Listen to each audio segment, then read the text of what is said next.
Auzubillahi minesh-shaytanir-rajim. Bismillahir-rahmanir-rahim. Assalamu alaikum, dear students. Today, the 15th of August 2020, is a special day because India gained its independence on this very day in 1947 from the Britishers.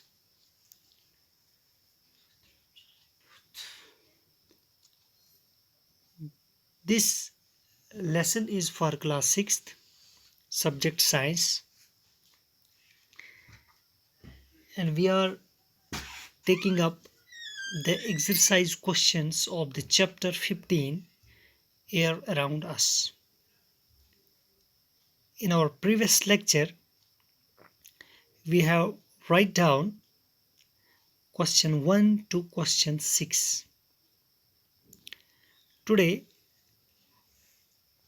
let us write down the questions from question 7, the answers of the questions from question 7 to question 11, which are given in your science book at page number 153. Question 7 is, the component of air used by green plants to make their food is.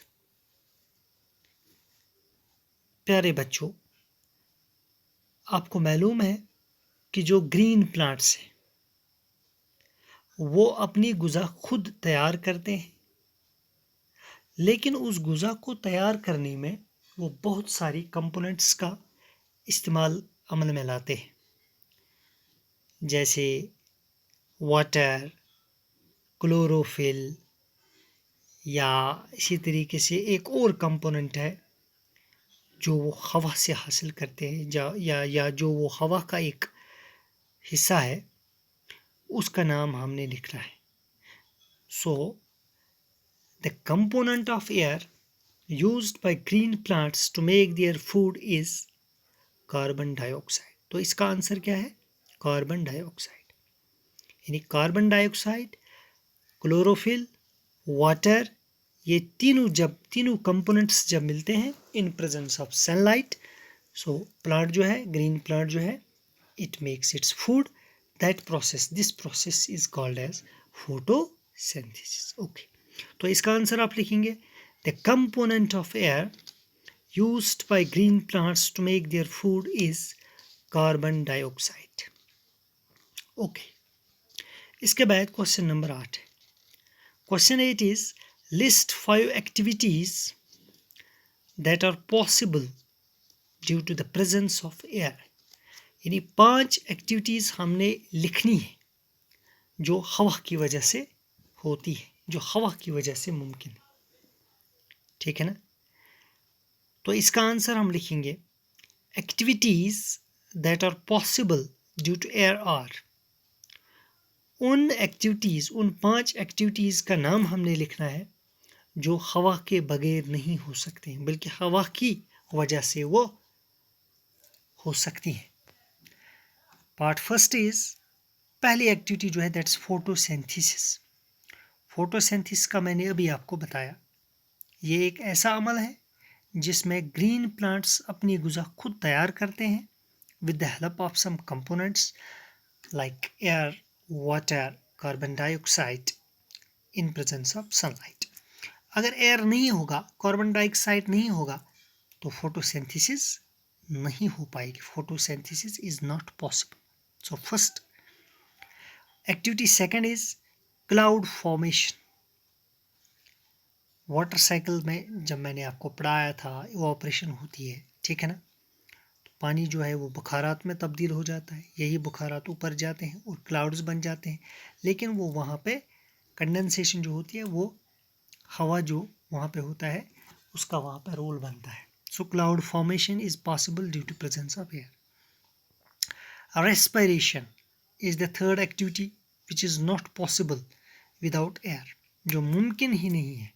Respiration, breathing, जो हम सांस लेते हैं, ठीक है ना, अगर हवा नहीं होगी, अगर हवा नहीं होगा तो हम जिंदा नहीं रह पाएंगे, हमारी सांसें रुक जाएंगी। इसी तरीके से एक्टिविटी 4 है transpiration. Transpiration is the process by which plants lose their water, excess water. Plants जो होते हैं, प्लांट्स में जो एक्सेस वाटर होता है, हद से ज़्यादा जो पानी होता है, इनको वो लूज करते हैं through the stomata of the leaves. So this process is called as transpiration. ये ट्रांसपायरेशन जो है ये भी पॉसिबल है with the help of air or due to the presence of air. Then there is winnowing. Winnowing is the method of separation.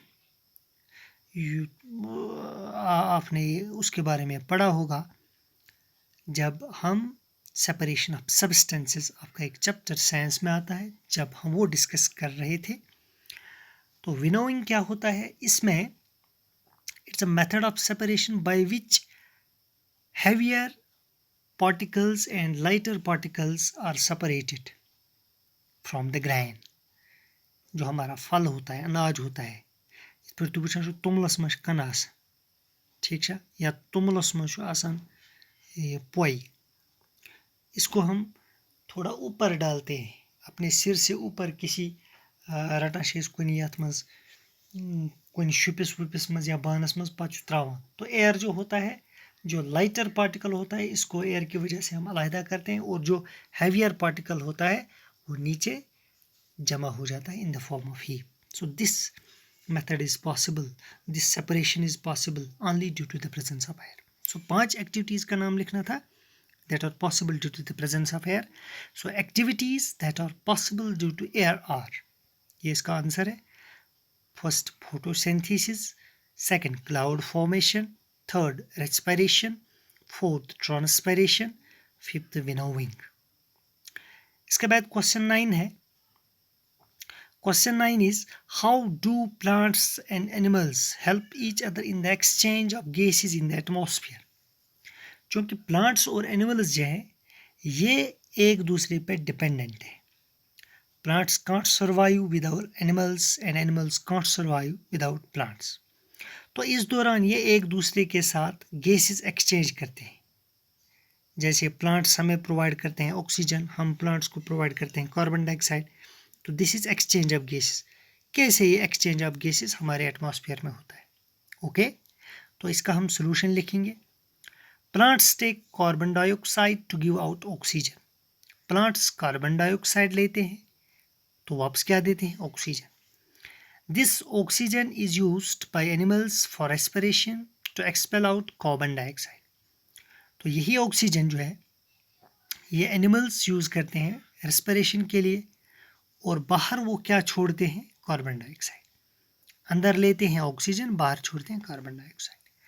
This carbon dioxide is used by plants to prepare food.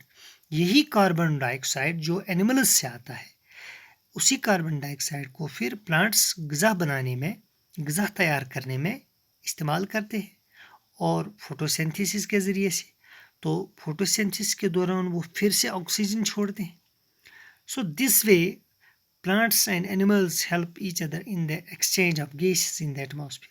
तो इस तरीके से ये exchange of gases होता है plants और animals के बीच हमारे इस एटमॉस्फेयर। ओके, इसके अलावा मैं आपसे एक और बात कहूँ, plants need dash to make their food. Plants need carbon dioxide, water, chlorophyll and sunlight. What is the moving air called? The moving air जो होता है उसको हम किस नाम से जानते हैं? The moving air is called wind. So with this the exercise questions of this chapter, इस चैप्टर के एक्सरसाइज क्वेश्चंस मुकम्मल हुआ चाहते हैं। इनको आप अपनी कॉपी पे उतारें और साथ साथ इनको याद भी रखें। शुक्रिया।